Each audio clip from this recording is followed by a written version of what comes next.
সবাইকে ঈদ মুবারক। আসসালামু আলাইকুম ওয়া রাহমাতুল্লাহি ওয়া বারাকাতুহু। ঈদ উল আযহা মুবারক সবাইকে। আমি প্রতি বছরই অংশগ্রহণ করি। আমার যতটা ফ্রেন্ডরা আছে আমার দেশে সবাই বাংলাদেশী। সবাইকে নিয়ে আমি ঈদ উদযাপন করি এবং তাদেরকে নিয়ে আমি এভাবে গরু কুরবানি দিয়ে তাদের মাঝে বিলিয়ে দিয়ে প্রবাস মানে অনেক কষ্ট জীবন তারা এখানে প্রবাসী যারা আছে এরা এদের আত্মীয় স্বজন যাদের দেশে আছে তাদেরকে নিয়ে ঈদ উদযাপন করাকে অনেক খুশি মনে করি এবং তাদের মাঝে এভাবে কুরবানি দিয়ে তাদের মাঝে বিলিয়ে দেওয়া আমি অনেক আনন্দ ভোগ করি। আজকে পবিত্র ঈদ উল আজহা।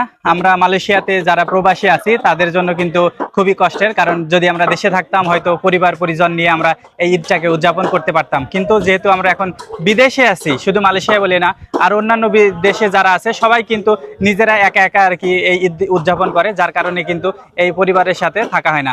ঠিক আজকে আমরা আছি আমাদের বসের সাথে, জনাব হাজী হাসান আলী। উনি আমাদের ওয়ার্কারদের জন্য কিন্তু একটি কোরবানির ব্যবস্থা করেছে। উনি প্রতি বছরই কিন্তু কোরবানির ব্যবস্থা করে, 3 থেকে 4টা গরু এবং ছাগল দেয়, আমাদেরকেও সাথে রাখে তাদের নিজের সন্তানদের মতো করে।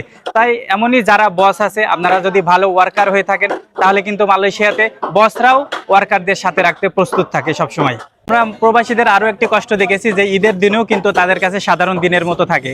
ঈদের দিনে যেহেতু তারা একা একা থাকে, তাই তারা দেখা যায় যে এই দিনটাকে লস না করে তারা অনেকেই কাজে যায়। কাজে গেলে কিন্তু এই সময়টার কিন্তু তারা বেতন পাবে, তা নাহলে ঘরে বসে থেকে কিন্তু এই বেতনটা তাদের লস যায়।